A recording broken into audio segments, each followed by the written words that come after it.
예수님이 그런 말씀을 하셨어요. 용서와 관련돼서 7번쯤 용서하면 괜찮을까요? 라고 질문했을 때 7번이라고 말했을 때는 그 숫자적 의미가 있지만 이거는 뭐 할 수 있는 한 최대한 다 했다는 뜻이에요. 근데 예수님의 답변이 뭐예요? 7번이 아니라 70번씩 7번이라도. 이 말은 뭘까요? 뭐 산수하니까 490번이라는 의미가 아니란 말이죠.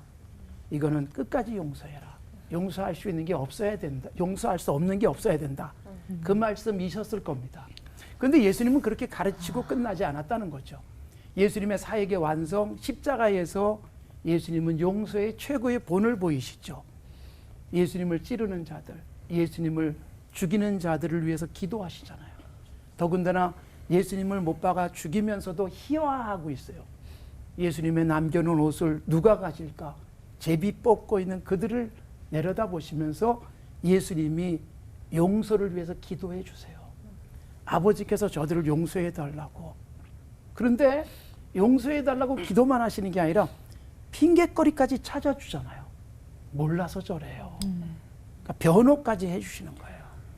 아버지께 용서를 위해서 기도하신다는 것은 이미 주님은 70번씩 7번 용서하라고 하신 대로 이미 예수님은 용서가 끝난 것이었습니다.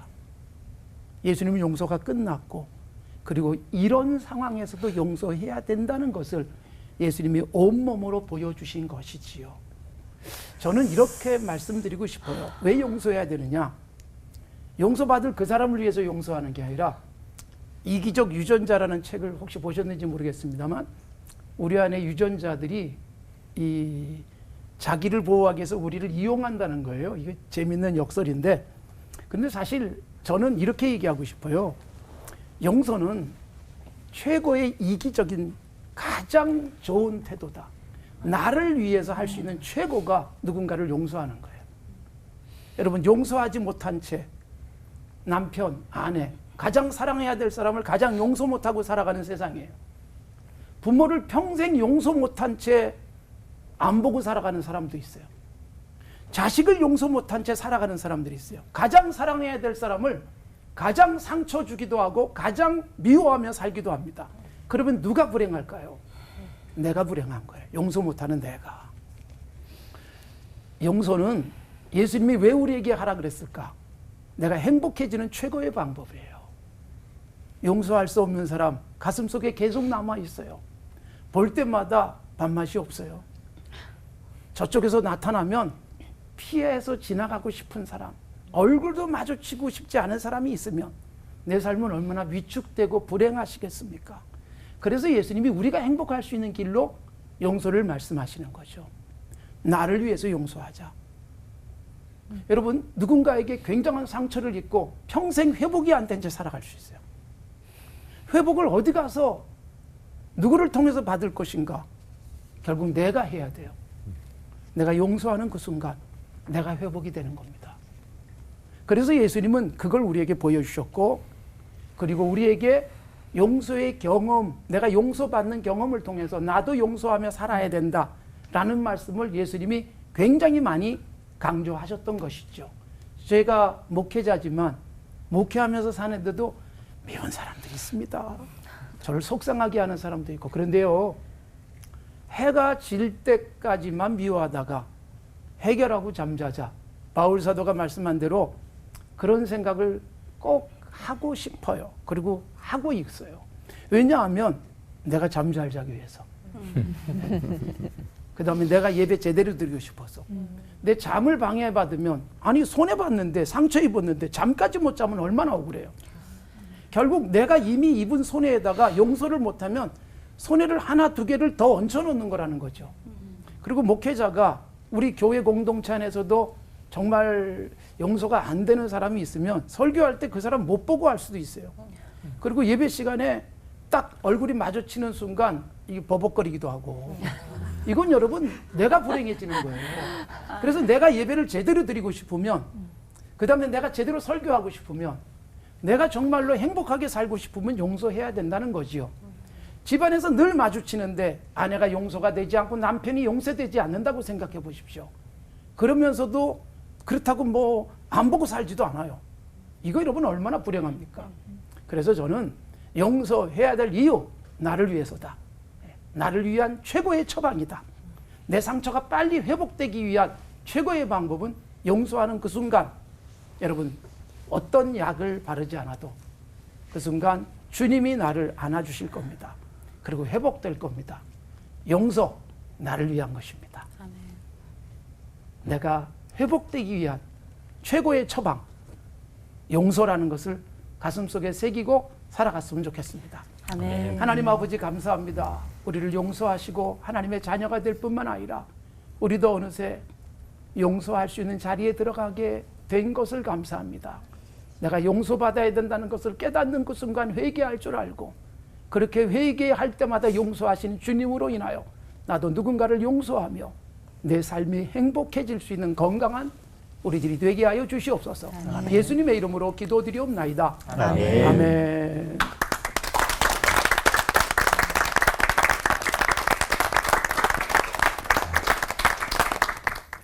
우리 김관섭 목사님 얘기하시듯이 용서란 말이 헬라어로 아피엠이란다는데 석방하다라는 뜻입니다.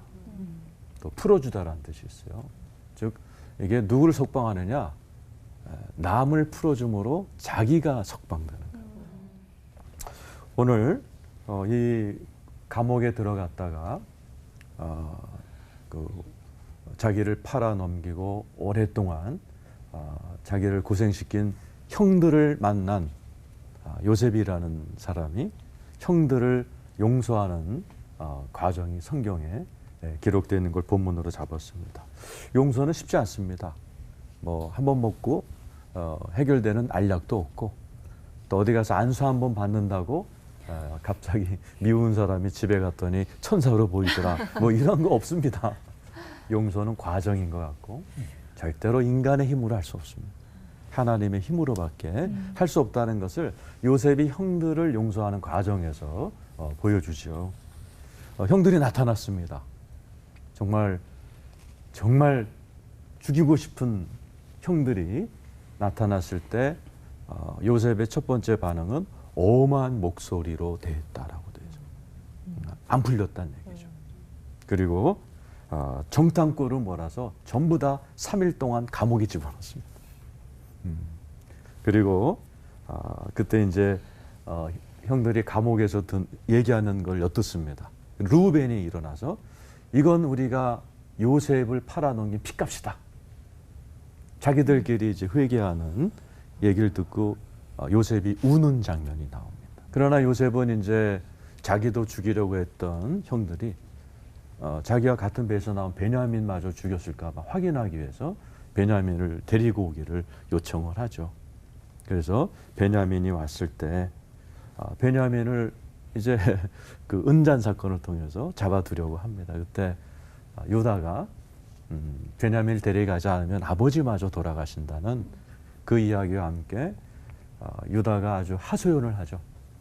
그때서야 요셉의 오래된 마음이 풀리면서 요셉이 했던 말이 있죠. 하나님이 큰 구원으로 당신들의 생명을 보존하고 당신들의 후손을 세상에 두시려고 나를 당신들 앞에 보내셨나이다. 그런즉 나를 이리로 보낸 자는 당신들이 아니요 하나님이시라. 하나님이 나로 바로의 아비를 삼으시며 그 온 집의 주를 삼으시며 애굽 온 땅의 치리자를 삼으셨나이다. 내게로 가까이 오소서 하고 목을 어긋맞고 울고 푸는 과정이 나와 있죠. 용서는 인간의 힘으로 되지 않고, 요셉도 얼마나 괴로웠겠어요. 그 형들을 감옥에 넣었다가 뺐다가 또 가장 괴롭혔던 시므온을 인질로 잡았다가 풀어주고 본인이 감옥에 사는 거죠, 사실은. 그러나 기도하면서 하나님의 영으로 충만했던 요셉이 하나님의 그런 깨달음을 통해서 진리가 너희를 자유케 한다고 미움에서 자유케 되면서 그 회복된 12형제를 통해서 이스라엘 민족이 뭐 200여만 명으로 기하급수적으로 들어가는 토대를 만드는 그런 역사가 일어나죠. 저도 제 간증을 잠깐 하려고 합니다. 저는 어머니가 4살 때 돌아가셨어요. 그리고 제가 그 고등학교 때부터 몸에 이상이 왔습니다. 두통, 불면증, 그리고 우라증, 또 소화불량, 그리고 대학 들어가서는 더 심해져서 그걸 술로 이기려고 그랬어요. 혹시 캡틴 큐 아세요? 이 캡틴 큐라고.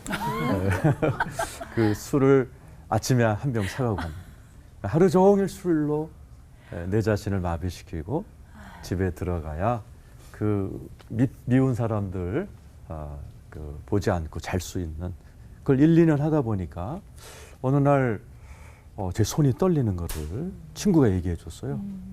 그래서 너무 놀라서 제가 병원으로 뛰어 들어갔습니다. 손이 떨리니까 전 내과를 갔는데 의사가 정신과로 보내더라고요. 그 체크업을 다 1시간 동안 해요. 의사의 첫 마디가 이거였어요. 넌 누굴 그렇게 미워하냐 이거였어요. 네 안에는 욕구 불만과 분노로 꽉 차 있어서 네 신경이 거기에 다 사로잡혀 있기 때문에 저한테는 청천벽력 같은 얘기를 했어요.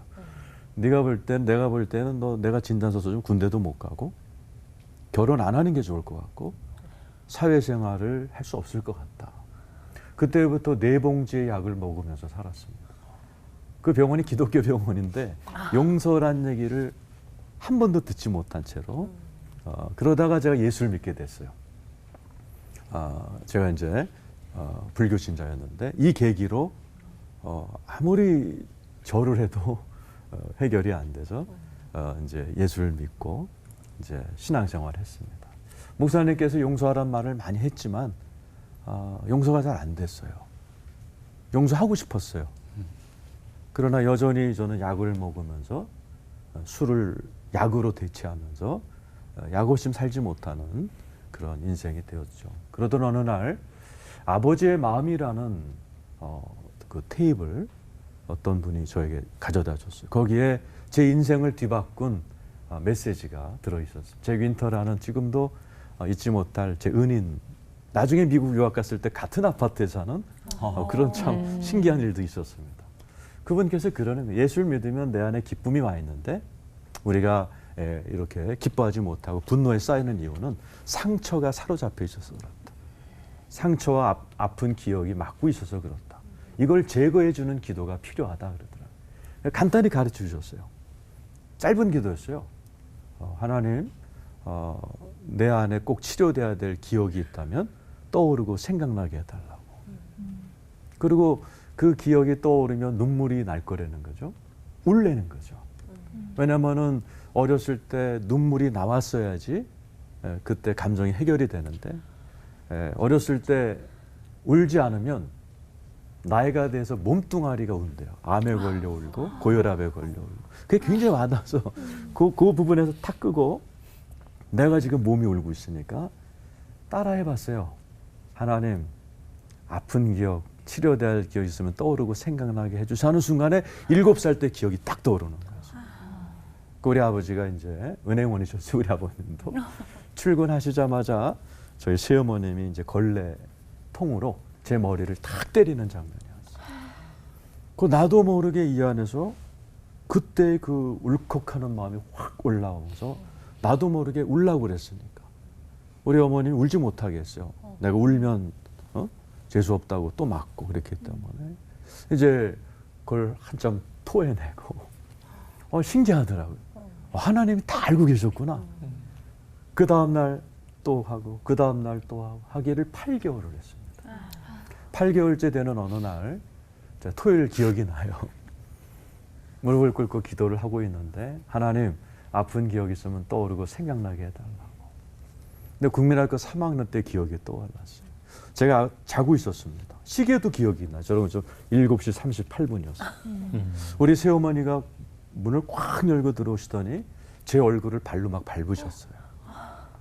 저도 모르게 일어나서 막 울던 장면이었어요. 그때 저도 모르게 그 예수 믿은 지 얼마 안 돼, 2년 됐을 때이기 때문에 저도 모르게 벌떡 일어나서 어머니 방으로 뛰어내려갔어요. 이 안에 그때는 살기가 올라왔어요. 나 저런 어머니를 오늘 어떻게 해야 되겠다. 그리고 어머니 방을 다 때려보기 시작했습니다. 아마 저는 그때 하나님이 개입하지 않았더라면 사건을 쳤을 뻔해요. 어머니가 마침 안개 시장에 가겠죠. 오기만을 기다리면서 소리를 짐승처럼 지르면서 어머니 방을 다 때려부수고 있을 때 제가 난생 처음 하나님의 그런 내적인 음성을 들었어요. 제 이름을 부르시더라고요. 뒤에서. 건호야 건호야 이렇게 부르시더라고요. 보니까 아무도 안 계세요. 근데 느낌이 안 해요. 하나님의 그 음성은 들으면 압니다. 하나님이시구나. 근데 질문하세요. 네 새어머니가 너를 왜 때렸는 줄 아느냐 물어보시더라고요. 그러니까 지금 같으면은 주여 말씀하시옵소서 뭐 이렇게 할 텐데 그때는 상황이 막 때려부시는 상황이라 원래 못된 경상도 여자잖아요. 막 그랬어요. 그 죄로 제가 지금 경상도에서 목회하고 있는데 우리 새어머니가 경상도 분이셨어요. 저 때릴 때 막 사투리는 씻게 막 치게 핀다 막 그랬던 게 쌓였던 것 같아요. 나도 모르게 말이 튀어나왔어요. 하나님께서 곧장 저에게 하신 말씀이 아니다. 네 새어머니도 상처받아서 그렇다.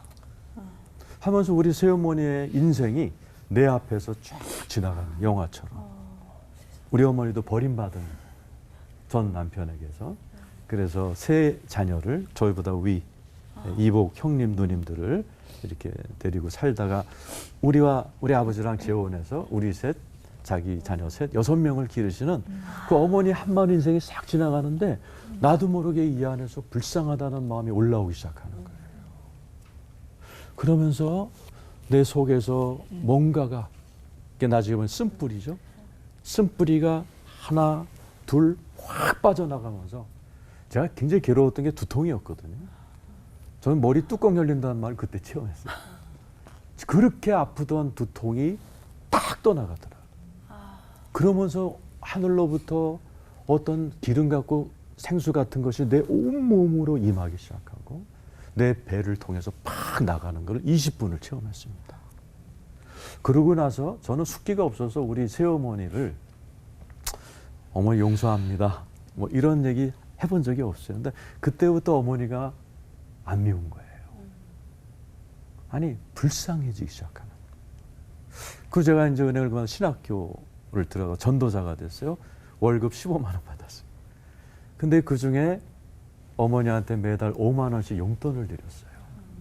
용서가 영어로 forgive더라고요. 진짜 용서하면 주고 싶더라고요. 나도 모르게 주고 싶었어요. 계속 월급 타면 갖다 드리고 어느 명절 때 온 일가 친척이 모였을 때 우리 어머니가 저한테 다가오시더니 갑자기 저를 껴안으셨어요. 그러면서 이렇게 얘기하셨어요. 우리 자녀들 중에 건호가 제일 잘릴 거야. 돈 들이니까. 그리고 어머님이 저를 축복하시고 또 예수 믿고 그리고 천국으로 가셨는데 저는 이것을 통해서 정말 내가 용서라는 게 쉽지 않지만 하나님의 은혜와 또 성령님의 도움으로 얼마든지 용서할 수 있고 의지만 있다면 오래 걸린다 할지라도 용서하게 되면 하나님이 주시는 어마어마한 그런 화해와 또 가정의 평안과 그런 땅에서 풀면 하늘도 풀린다는 그러한 사실을 제가 체험했습니다. 여러분에게도 시청자 여러분에게도 이런 놀라운 용서의 은혜가 있기를 축원합니다. 아멘. 기도하겠습니다. 하나님 아버지, 용서가 쉽지 않은 우리가 해야 될 일이지만 우리 주님 함께하여 주셔서 우리의 마음이 눈 녹듯이 풀어지는 은혜가 있게 하여 주옵소서. 요셉이 형들과 화해하며 어깨를 마주하며 하나님 용서했듯이 이 자리에 계신 모든 분들 시청자분들에게도 하나님 용서의 은혜를 베풀어 주셔서 아버지 온 가족들이 화해하고 용서가 되는 놀라운 은혜가 있게 하여 주시옵소서. 예수님의 이름으로 기도드리옵나이다. 아멘.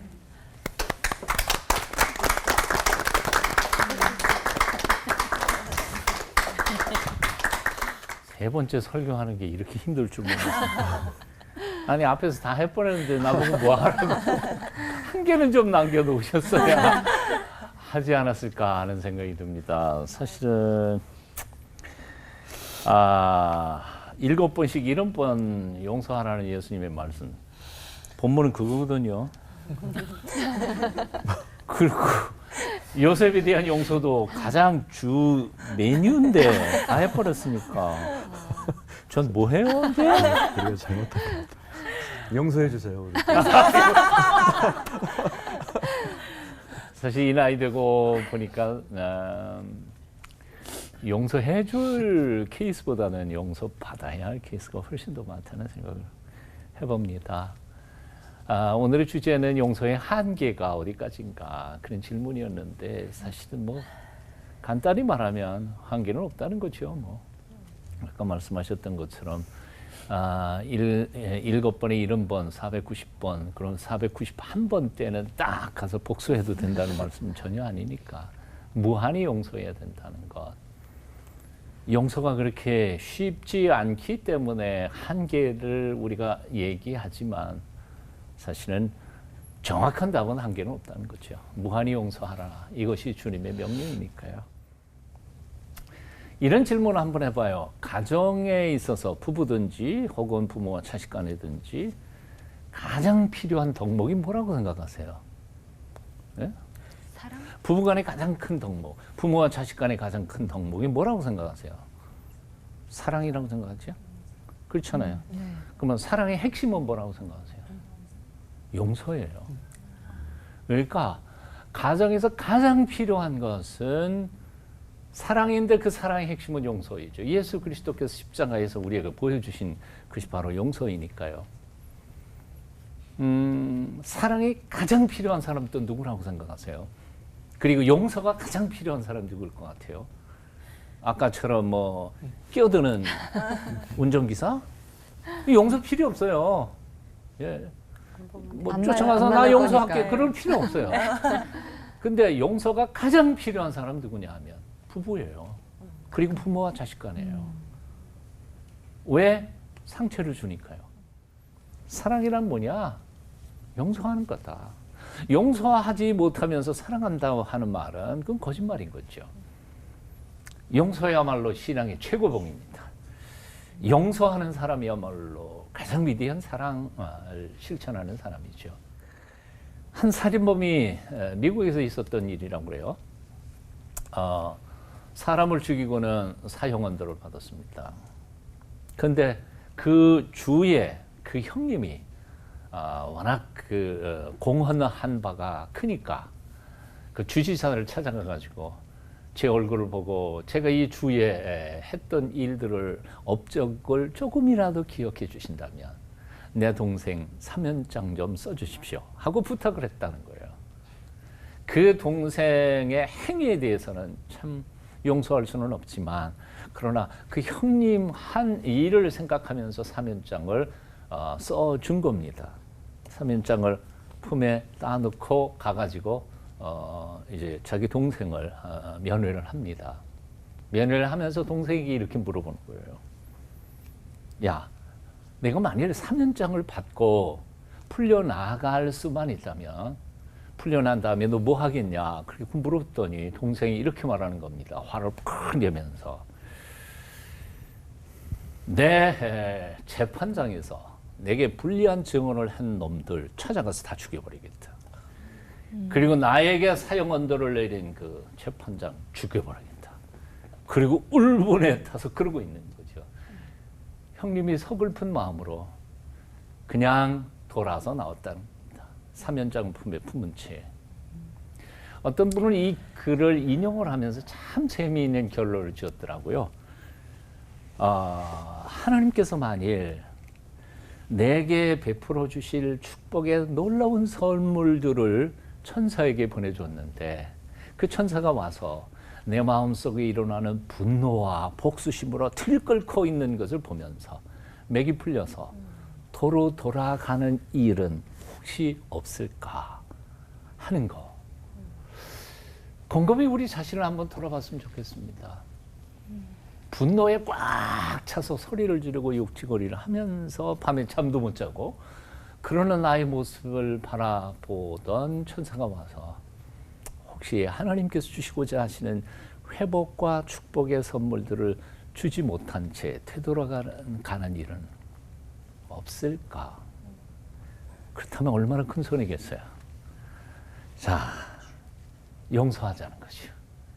용서하는 게 내게 유익이고 또한 그 사람에게도 유익인 거죠.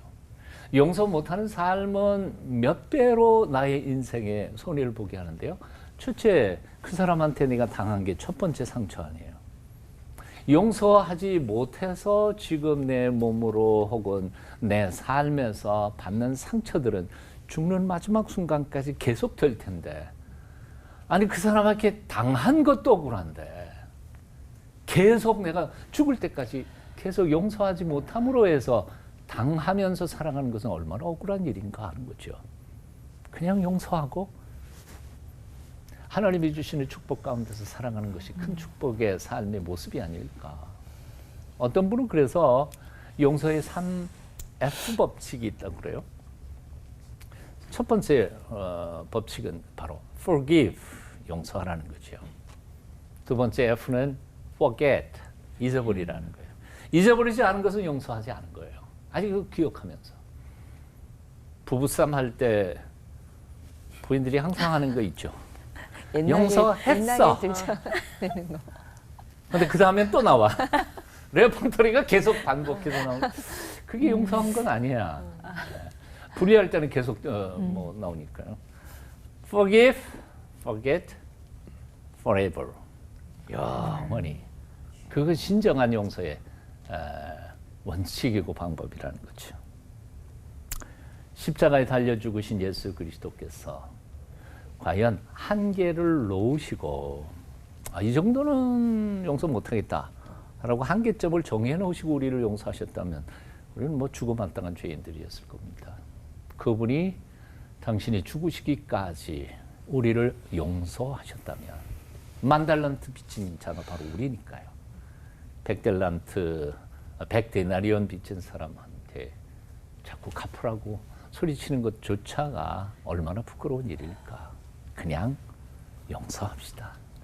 그리고 행복하게 사십시다. 아멘. 그것이 하나님께서 우리에게 주시는 메시지가 아닐까 생각해 봅니다. 기도하겠습니다. 십자가에 높이 달려 죽기까지 나를 사랑하고 용서하신 주 예수님. 그 사랑, 그 용서의 10,000분의 1이라도 우리가 흉내내면서 살아갈 수 있도록 우리의 믿음을, 우리의 마음을, 우리의 생각을 지켜주시옵소서. 예수님의 이름으로 기도하옵나이다. 아멘.